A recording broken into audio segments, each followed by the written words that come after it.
C'est le premier livre en tout cas que j'ai écrit et que j'ai écrit justement ici dans cet appartement. J'ai Donc, compris que les peurs c'était des créations de notre cerveau et que si on se disait qu'on n'avait plus peur, on n'avait plus peur.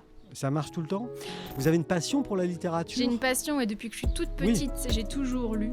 La télé, je ne regardais pas et du coup je me suis dit allez je tente, je l'envoie à des maisons d'édition. Donc là, début mai, Ouais. vous avez ressenti un truc Ouais, j'ai ressenti un truc. un peu métaphysique comme ça? Peut-être. Je sais pas. Ouais, Non. c'est possible, c'est possible. Une fois que vous avez raccroché avec l'éditrice, L'euphorie. l'euphorie, là, Mais ça a pourquoi? dansé Mais sur le qu'est-ce qui balcon. se passe? Mais oui, qu'est-ce qui se passe? Quelle chance, c'est incroyable, c'est fou. Enfin, de toute façon, c'est ce que je dis depuis un an. Donc, ce sont deux femmes qui vont tisser un lien d'amitié très fort entre elles et qui vont s'aider à accomplir leurs rêves. C'est un peu une quête de vie, une quête de soi. Ne nous spoilez pas. Je ne vous spoil pas, Passion mais en fait, d'aventure. c'est ça qui est dingue avec ce livre, c'est que, enfin, avec écrire un livre, c'est que ça fait vivre tellement d'émotions, en fait, et il y a tellement d'étapes. On est à Corzan, hein. Oui. Ouais, c'est à Antibes, mais c'est la plage de Corzan. On est à Antilles, hein. Mais c'est la plage de Corzan. Mais c'est la plage de Corzan. Mais hein. qui est sur la ville d'Antibes, en tout cas. On est sur la ville d'Antilles, quoi. Parce que c'est le Panfio qui fait la différence entre Ah, mais Thonon oui, et... la frontière. Il y a la Voilà. Drance et il y a le Panfio. Voilà, C'est ça. La Drance, le Panfio, tout ça, tout ça. Voilà, Ah, on est bien là, hein. oui, Bon, ça sent un peu la frite, hein, quand même. un petit peu quand même. Mais ça, c'est non-stop. Hein. Du matin au soir. Attention, vous êtes prêts? Attention, je vais faire le clap. Aujourd'hui, Chablaisien, le podcast est en balade. En balade pour partir et aller à la rencontre d'une aventurière. Une aventurière, je dirais, de salon, hein, quand même. Hein. Oui. Hein.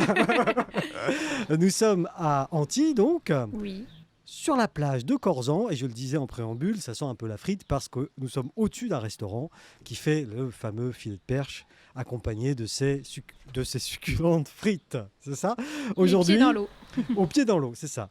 Aujourd'hui donc, je viens à la rencontre de Justine Martin. Bonjour. Ça va Justine? Oui, ça va. Bon. Et je viens vous rencontrer parce que vous avez écrit un livre Tout à fait. durant le premier confinement. Oui. C'est ça, hein? Mais vous n'êtes pas écrivaine. C'est le premier livre en tout cas que j'ai écrit et que j'ai écrit justement ici dans cet appartement, sur ce balcon. On en parlera un peu plus avant. Donc vous êtes chablaisienne, vous, 100%? Non, pas 100%. Alors j'ai grandi, je suis née à Nantes, donc en Loire-Atlantique, Oui. et je suis arrivée en Haute-Savoie et à Morzine, plus précisément quand j'avais 7 ans, du coup. Ah, vous êtes morzinoise. Je donc suis, oui, voilà. Quasiment, On quoi. va dire ça. J'ai grandi à Morzine et du coup ça fait 4 ans que j'habite maintenant au bord du lac à Antibes. Et vous avez une formation de diététicienne, c'est Tout ça? à fait, oui. Comment est-ce qu'on devient diététicienne? Alors j'ai fait un BTS à Annecy, donc D'accord. c'est en 2 ans. Et après j'ai refait une formation à la fac de médecine sur les troubles du comportement alimentaire. Et c'est ce qui a donné un peu une dimension plutôt psycho-comportementale à mon métier. Je traite pas directement les conseils alimentaires, mais plutôt pourquoi les patients ils mangent. J'essaye de mettre un peu plus de profondeur dans leur comportement alimentaire. Et D'accord. Donc, comportement de type anorexie, choses comme ça? Plutôt de savoir pourquoi on mange, parce qu'il y a plusieurs raisons qui font qu'on mange. Hein. Ça peut être émotionnel, des traumatismes de vie. Mais quand vous dites qu'on mange, tout le monde doit manger, donc qu'on mange mal, c'est ça? Qu'on mange mal, qu'on mange trop, qu'on peut avoir des compulsions alimentaires, qu'on peut perdre parfois le lien avec l'alimentation aussi. D'accord. Et donc c'est vraiment une approche psychologique où j'essaye de leur faire prendre du recul vraiment sur leur alimentation pour qu'ils gèrent au mieux après. Et vous exercez votre métier à Thonon, à Antibes? Alors à la clinique Pierre de Soleil, à Vétramontou. Ah oui, alors Voilà. c'est pas à côté. C'est pas à côté, non, je fais de la route un petit peu tous les jours. Bah oui, hein, Ouais. comme beaucoup de Chablaisiens. Exactement. Et comment est-ce que vous êtes arrivé à ce métier finalement? De diététicienne. Oui. Je pense que j'ai toujours voulu travailler dans le milieu paramédical. Seulement, j'avais la phobie des piqûres, donc pour moi, être infirmière, c'était pas possible. Et puis. Ah, vous avez la phobie des piqûres? Maintenant, ça va mieux, parce que justement pour mon métier, j'ai dû faire des vaccins pour pouvoir l'exercer dans les hôpitaux. Et je me suis dit, c'est bête quand même, je vais pas ne pas faire mon métier juste parce que j'ai la phobie des piqûres. Donc du coup, c'est bon, ça c'est. Il n'y a plus. D'accord, donc ça c'est passé. Ouais, j'ai donc compris que les peurs, c'était des créations de notre cerveau et que si on se disait qu'on n'avait plus peur, on n'avait plus peur. Ça marche tout le temps?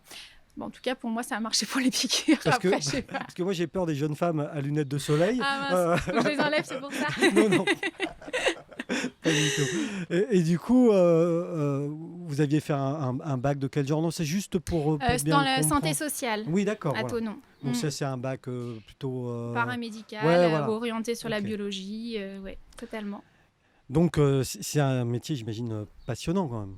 C'est un métier passionnant et je pense que justement dans l'écriture de mon livre, mes patients m'ont beaucoup aidé, ont été des sources d'inspiration parce qu'ils me font rentrer dans leur vie en fait en m'expliquant. Les patients? Les patients, ouais, en expliquant leur quotidien, pourquoi est-ce qu'ils ont pu prendre du poids ou alors en perdre à un moment et du coup c'est assez intense quand même de rentrer dans cette intimité-là. C'est un travail où il faut avoir un grand sens de l'écoute? Un grand sens de l'écoute, de l'empathie, mais sans trop non plus. Non plus? Pour, Parce qu'un patient, ça reste un patient. un On est patient, là ça pour reste un l'aider. patient, exactement, pour Ouais. l'accompagner un moment, puis après le laisser Oui. prendre son envol. Ah, vous Mais vous ouais. occupez des oiseaux aussi? Des oiseaux, non, je les regarde seulement. Je ne sais pas, c'est vétérinaire, c'est ça? Non. Non, je ne sais pas. Non, non. Et du coup, donc, ce sens de l'écoute, en fait, c'est de l'observation. Mm. Ça vous a aidé alors? Parce que, évidemment, comme tout le monde, en mars 2020, patatras, Mm. vous êtes retrouvés. Alors ici, on est bien, enfin, c'est Ah, très, très c'était joli, bien, il y a oui. une très jolie vue, tout ça. On a eu la chance avec Vincent à peu près de traverser votre joli appartement. Enfin, c'est pas non plus Versailles, quoi. Non. Il y a juste la vue. Donc il y a une jolie vue, il y a une belle odeur, on l'a dit, hein, Mm. on le répète. Et comment est-ce qu'à un moment donné, parce que vous n'avez pas fait d'études littéraires, Non, pas du tout. vous avez une passion pour la littérature? J'ai une passion et depuis que je suis toute Oui. petite, j'ai toujours lu. La télé, je ne regardais pas et donc j'étais plutôt sur les bandes dessinées ou des petits romans. Je me rappelle toujours avoir lu et je passe mon temps libre toujours à faire ça et j'ai toujours voulu écrire un livre mais je savais pas sur quoi l'écrire et je pense que peut-être que j'avais pas le temps non plus. Et puis, il y a eu le confinement et donc j'étais dans cet appartement. Et puis un jour, c'est venu en fait. J'ai eu un peu une révélation. Je me suis mise devant mon ordinateur, puis j'ai commencé à écrire. Au bout de combien de jours d'isolement, si J'ai j'ose commencé dire? le 28 mars. Et j'étais. Ça faisait une dizaine de ça jours, faisait 10 jours, que nous ouais. étions confinés C'est tous. ça. Enfin, Et je pense qu'en fait, le calme, le silence, le fait qu'il y avait rien. vous avez senti la différence, vous? Ah bah ici, j'avais le lac à contempler toute la journée. Et plus d'odeur de frites? Plus d'odeur de frites, plus de voitures qui passent. Il y avait le héron à l'embouchure du ruisseau, les cygnes qui volaient sur l'eau. Et d'ailleurs, les cygnes, on les retrouve beaucoup dans mon roman. Donc un grand calme. Un grand calme et qui a laissé place du coup à l'imaginaire. Et je suis partie comme ça, voyager dans mes pensées en fait. Ouais, et vous êtes mis devant l'ordi? Et c'est venu. Je ne sais D'accord. pas d'où. On peut parler un peu d'écriture intuitive en fait. Et Qu'est-ce que c'est l'écriture l'écriture intuitive? intuitive, c'est justement quand j'ai pas fait, à aucun moment j'ai fait de plan, à aucun moment je me suis dit mon personnage il va être comme ça, comme ça, comme ça. Ça s'est fait de manière normale, instinctive un peu. Et donc j'ai écrit, donc je me levais le matin, j'écrivais pendant 5, 6, 7 heures, surtout le matin. Ah oui. Et je l'ai écrit en un mois, je l'ai terminé justement le 1er mai. La journée du bonheur. J'ai terminé le 1er Le jet. jour de mon anniversaire. Ah, voilà. C'est un signe. C'est un signe. Sur le lac. Oui, ok, laissez tomber. Non, ça, c'est des vieilles blagues. En un mois, alors vous êtes en train de me dire, alors attendez, parce que je récapitule quand même. Hein. En un mois, vous n'aviez pas fait de plan. Non, Vous n'aviez pas d'histoire non. de base. Vous vous êtes mis en regardant le héron un matin devant votre ordi, c'est ça? Oui, pas en regardant le héron, mais oui, je me suis mis dans mon ordi et j'ai commencé à décrire une cabane au bord du lac Clément, avec donc la vie qui se passait au bord de ce lac, avec le pêcheur qui vient le matin chercher ses casiers, avec les cygnes, le héron, les arbres, les levées du soleil, le lac qui était changeant un peu tous les jours. Et puis j'ai créé une atmosphère avec une yourte après qui est arrivée dans mes pensées, et puis des personnages, voilà. Et les arrivés. personnages, ils sont inspirés de qui? C'est de la fiction totale ou... Alors, mon livre, il est, on va dire, fictif et il est un peu réel aussi, dans le sens où je me suis inspirée de toutes les personnes de mon entourage, que ce soit des amis, de la famille, ça peut être de moi aussi. Et j'ai mis des petits bouts de toutes ces personnes dans mes personnages. Donc autant dans les traits de caractère que les traits physiques, ou aussi même dans les péripéties qu'ils vivent en fait. Et, Parce qu'il y en a. il y en a plein des péripéties, Bon, bah oui. on va pas dévoiler Mhm.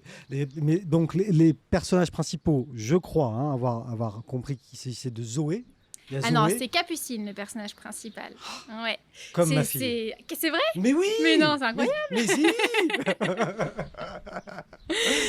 Mais ça, c'est incroyable, effectivement. Ouais. Et du coup, donc Capucine, c'est ça. Capucine, oui. Qu'est-ce qu'elle fait dans la vie, cette jeune femme? Qu'est-ce qu'elle fait dans la vie? Elle revient d'un voyage asiatique de 3 mois d'il y a 1 an. Donc ça, c'est un voyage que j'ai aussi fait. Et puis, elle décide de vivre un peu autrement et de voyager autrement également. C'est-à-dire qu'elle peut plus se permettre de partir à droite, à gauche, Ben non. à travers le monde. Ouais. Et donc, elle décide d'ouvrir une guest house, donc une auberge. Une maison d'hôte, quoi. Une maison d'hôte. Et Gros. elle va l'ouvrir dans une yourte. Et ça va être une manière de voyager autrement, en fait, de voyager grâce à ces personnes, enfin, grâce aux voyageurs. Et du coup, elle fait oui, c'est ça, elle fait un voyage immobile, elle est toujours au même endroit Elle est et elle toujours au même voyage. endroit. Bah, du coup, elle va accueillir les premiers hôtes, donc Zoé et Noah, Ah voilà. qui viennent C'est eux. justement, voilà, qui viennent de l'océan Atlantique. De l'océan Atlantique, qui viennent de la Loire-Atlantique, une petite partie de ma famille où Où ils habite sont encore. une Voilà, partie de votre famille, puisque c'est vous ça. êtes originaire de Nantes. Et puis où j'ai passé aussi beaucoup de temps étant enfant quand j'allais voir mes grands-parents.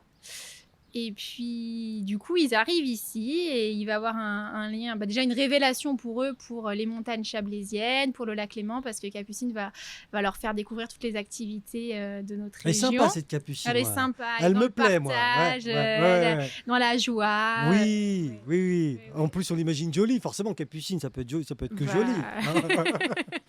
Comme les petites fleurs. Bah oui, Ouais. oui. D'accord. Et donc, en un mois, enfin, j'aimerais quand même comprendre 2-3 choses. Parce qu'en un mois, vous avez écrit dans la continuité de l'histoire. Oui. Pas le chapitre 12. Non, parce j'ai que tout certains à la écrivains suite. font comme ça. Non, tout à la suite. Vous, c'est vraiment... Le premier jet, ouais. Et puis ensuite, je l'ai envoyé. Du coup, je me suis dit, allez, je tente. Je l'envoie à des maisons d'édition. Donc là, début mai.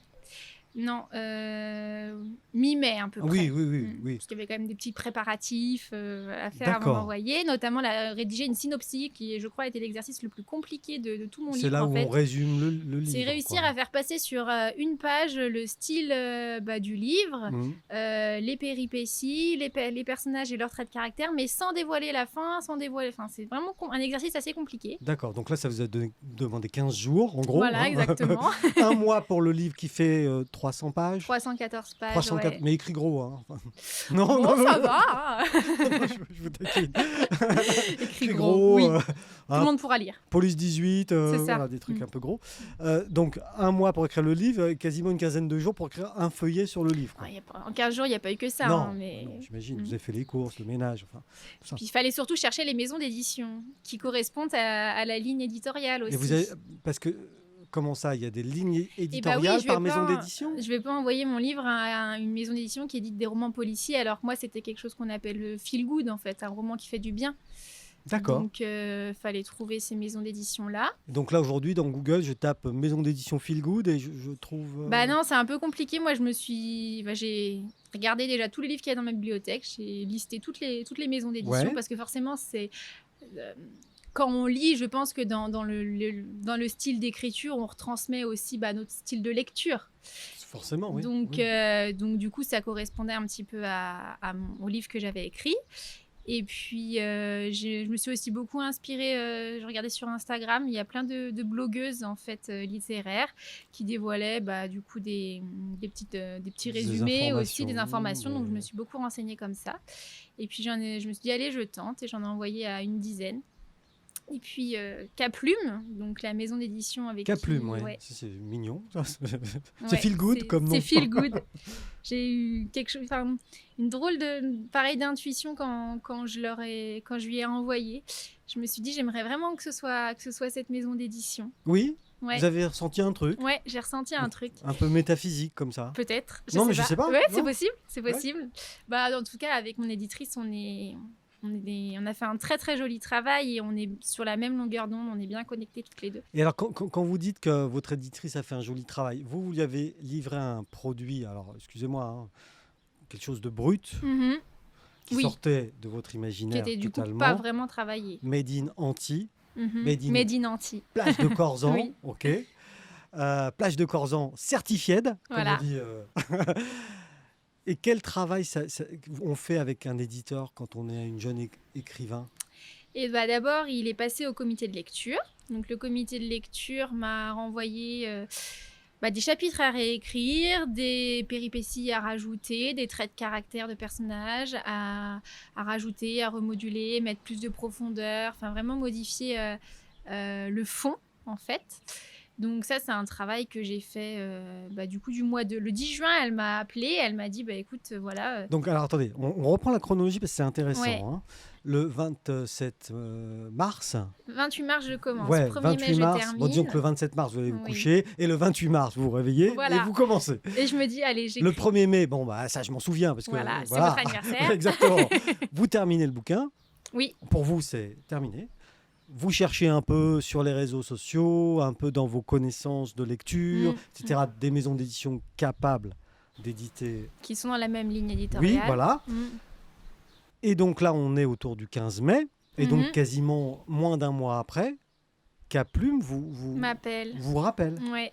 Et ça fait exactement. quoi quand allô, bonjour, c'est Geneviève de Caplume, c'est bien Justine? C'est Ouais. comme ça que ça se passe? Ouais. Et on pleure. Mais non. Bah si, forcément.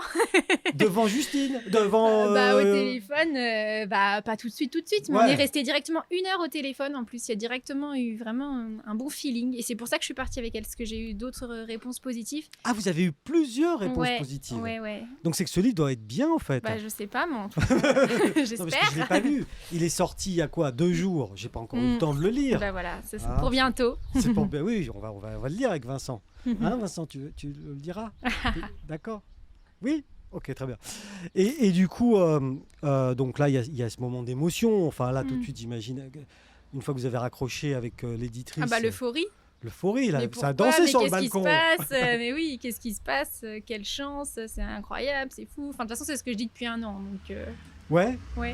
que c'est incroyable ce que je vis et que je me sens extrêmement chanceuse de pouvoir vivre ça dans ma vie. Oui, mais enfin, alors vous dites que vous êtes chanceuse, mais en même temps, vous avez mis ce qu'il fallait sur la table, si j'ose dire. Oui, peut-être, mais en tout Est-ce cas. que, alors, je sais pas, peut-être je m'avance, mais certains écrivains disent que ils ont porté un livre pendant des années en eux et qu'en fait, le travail de l'écriture, c'est juste une mise en forme de leurs idées. Enfin, je sais pas, enfin, j'essaie de traduire ça avec Non, mes mais mots. si, je pense que c'est vrai. Et c'est vrai, Je ça? pense que c'était là et ça devait sortir. Ouais. Et l'histoire était déjà écrite en moi et j'avais juste à la laisser jaillir, en fait. Et c'est la situation extrêmement hors norme qu'on a vécue Qui m'a laissé le temps de le faire. Et du coup, c'est ce calme qui est arrivé là dans votre quartier qui est très joli, je l'ai dit, puisque c'est vrai, mais qui est voilà. Et c'est ce calme qui est arrivé dans ce quartier, ce calme qui est arrivé en vous, où vous êtes, j'essaie de traduire ce que vous dites, mais si je me trompe, vous le dites. Hein. Vous êtes apaisé intérieurement, ou je sais pas quoi, et bim.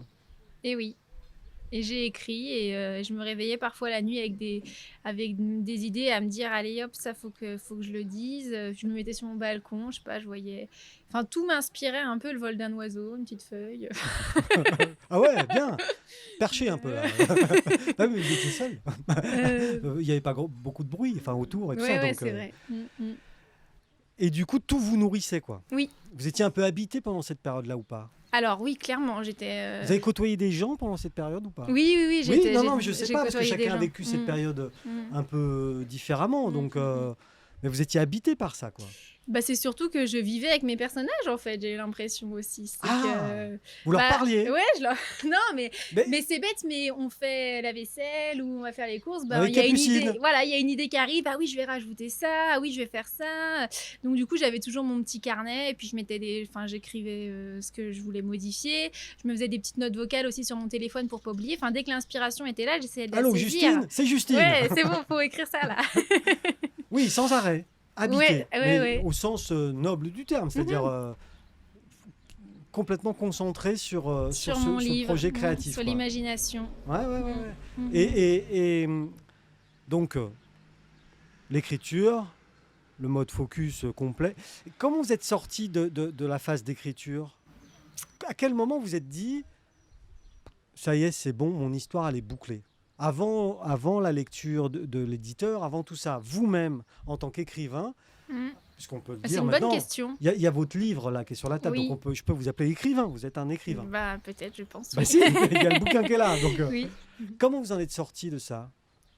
Comment ça, comment je suis Ben, sortie à quel Comment est-ce que moment- j'ai arrêté À d'écrire quel moment vous vous êtes dit, c'est fini, mon histoire est terminée, elle est Bah, il y a bouclée. une intrigue en fait. Il y D'accord. a quelque chose qui se passe au début, il y a quelque chose qui se passe à la fin, et puis bah, Au milieu, on fait ce qu'on peut. au milieu, bah, je pense que j'avais terminé j'avais terminé cette intrigue, ouais.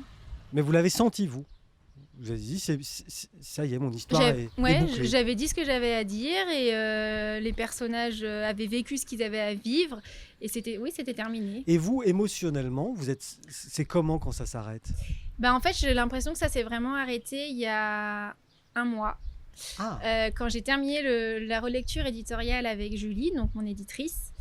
Et là, je me suis sentie mal, en fait, triste. Vraiment ? Ouais, comme si j'avais l'impression en fait que je disais au revoir à quelqu'un, qu'il fallait que je laisse. Enfin, ouais, c'est comme si je disais au revoir à mes personnages avec qui j'ai passé le plus clair de mon temps depuis un an. Je veux dire, dès que j'étais en temps libre, j'écrivais, je retravaillais mon livre, je réécrivais. Et donc, bah là, je me suis dit, mais mince, qu'est-ce que je vais faire maintenant ? La suite ? Parce que c'est fini. La suite ou un autre. Ouais, enfin. Mais Oui, là, c'est à ce moment-là. c'est à ce moment-là, vraiment, je me suis dit, bon, bah, ça va faire un vide. Et je me suis sentie triste. Et mon éditrice m'a dit, mais maintenant, je t'invite vraiment à prendre de la hauteur, à lâcher prise et à laisser le livre partir. Et c'est là qu'être accompagné par Julie, l'éditrice, c'est important. Bien sûr, elle m'a appris beaucoup sur l'écriture, mais aussi sur le comportement à avoir par rapport au livre, parce qu'elle-même, elle en a écrit un aussi, donc elle sait totalement ce que j'ai vécu. Donc, et elle a à toutes les étapes de l'édition, elle les a partagées, elle a partagé ces moments avec moi et c'est une chance. Donc ça a été un coach, une nounou. Elle a fait partie de mon quotidien pendant un an et d'ailleurs je l'ai jamais vue, mais je la connais très bien. Ah, ça c'est drôle ça. Ouais. C'est drôle, on s'est encore jamais rencontrés, mais pour autant tous les jours. Vous n'avez même pas envoyé une petite photo ? Ah bah si, photos, des notes vocales tous les jours. Oui. Mais vraiment j'ai l'impression de très bien la connaître, mais jamais en vrai, non. Donc vous êtes un écrivain 2.0 en plus. Oui, voilà, en plus de ça. C'est ça, hein ? Ouais, c'est vrai. Ah, c'est marrant parce que la maison d'édition est à Paris ? Non, elle est à Troyes. Dans l'Aube. Dans l'Aube, exactement. Voilà. Et, mais c'est prévu qu'on se rencontre. Ouais, et comme sur la couverture, il y a un van. Un van, oui. Un van. Mm-hmm. C'est mystérieux, ça. Alors, le van, c'est un peu le cœur de Capucine, le personnage principal. Capucine et Zoé, ce sont deux femmes qui vont tisser un lien d'amitié très fort entre elles et qui vont s'aider à accomplir leurs rêves. C'est un peu une quête de vie, une quête de soi. Ne nous spoilez pas. Ne vous spoil pas, mais... Vous savez comment on dit en français ? Divulgacher. Divulgacher. Je ne divulgage pas. Très bien. Ah oui, quand on est écrivain, on dit les bons mots. Hein. Oui, c'est vrai. Le choix des mots est important. Et du coup, alors, Zoé et Capucine, là Alors, il n'y a que Capucine qui part avec le van. Ah, d'accord. Mais j'en dis pas plus. Dans les bonnes librairies ? Où est-ce qu'on peut le trouver, votre livre ? Eh ben, il est disponible dans les librairies, sur Cultura, la Fnac, sur le site Caplume, auprès de moi aussi. Parce que là, aujourd'hui, on va pas dire de bêtises aux gens qui nous écoutent, mais nous sommes à peu près 15 jours ou 3 semaines avant la sortie du livre. D'accord ? C'est vrai. Bah oui, c'est vrai. Donc le livre sort officiellement le 10 juin, c'est ça? C'est ça. Il est déjà disponible en précommande sur le site Caplume, mais il sort le 10 juin, oui, Il sortira donc le 10 juin. en librairie. Donc, comment ça se passe pour un jeune auteur comme vous? Une jeune auteure, on dit? Oui, Autrice? on peut dire une jeune auteure. Ouais. Auteur, autrice. Ouais, oui. je sais oui. plus, moi, Si, parce ça que- se dit. Il y a tout qui se dit. Le monde a tellement changé. C'est vrai. Justine, le monde a tellement changé. Donc, pour une jeune femme comme vous, qui a écrit un bouquin, c'est quoi la mise en place, qu'on appelle la mise en place? C'est-à-dire combien de livres ont été imprimés? Là, il y en a 560 d'imprimés. Donc, moi, j'en ai reçu 70. Et alors, on va le dire aux gens qui nous écoutent Oui. aujourd'hui aussi, ces livres, vous les avez reçus aujourd'hui. Il y a 1 heure. Il y a à peine 1 heure. Oui. C'était absolument pas calculé. Non. Décrivez-moi votre émotion. Je tremblais quand j'ai ouvert le carton. Et en fait, ça fait 1 an, quelque part, que j'attends ça, de ce moment où me dire, je vais tenir mon livre dans les mains. Puis là, je le vois, il est sous mes yeux. Enfin, je me dis qu'il n'y avait rien. Et puis que maintenant, il y a... Montrez-le à cette Voilà. caméra. Il n'y avait rien et Voilà. maintenant, il y a quelque chose. Justine Martin, Une vie de Mm. voyage. Voilà. Aux éditions Caplume. Caplume. Mm. Et les mains ont tremblé. Et dans votre tête, il se passe quoi? Je pense que clairement, je réalise pas encore parce que vous êtes arrivés 5 minutes Ouais, après. Ouais. Tout s'est enchaîné. Mais Mais Vincent c'est avec très et riche moi, on émotionnellement. fait ça souvent. Hein. C'est Ouais, riche ouais. émotionnellement. Mm. Ouais. Oui, c'est très riche émotionnellement et c'est... J'avais hâte et puis je pense que ça va être encore plus intense quand je vais avoir les retours des lecteurs. Ouais. Autant Vous avez monté vos profils réseaux sociaux en Oui. conséquence. Vous avez déjà des gens qui vous suivent? Oui, déjà.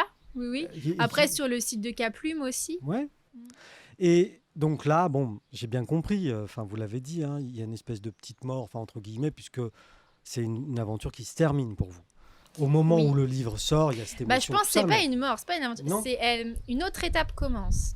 Une autre page va s'écrire. Tiens. Et voilà, si on veut. Et bien sûr, non mais finement joué, Justine. On sent l'as de la plume. Et justement, cette nouvelle page, elle est blanche pour l'instant. Oui. Je fais dans, Elle la, est mé- blanche. je fais dans la métaphore. Vous pensez que vous êtes un auteur qui a un deuxième livre en lui?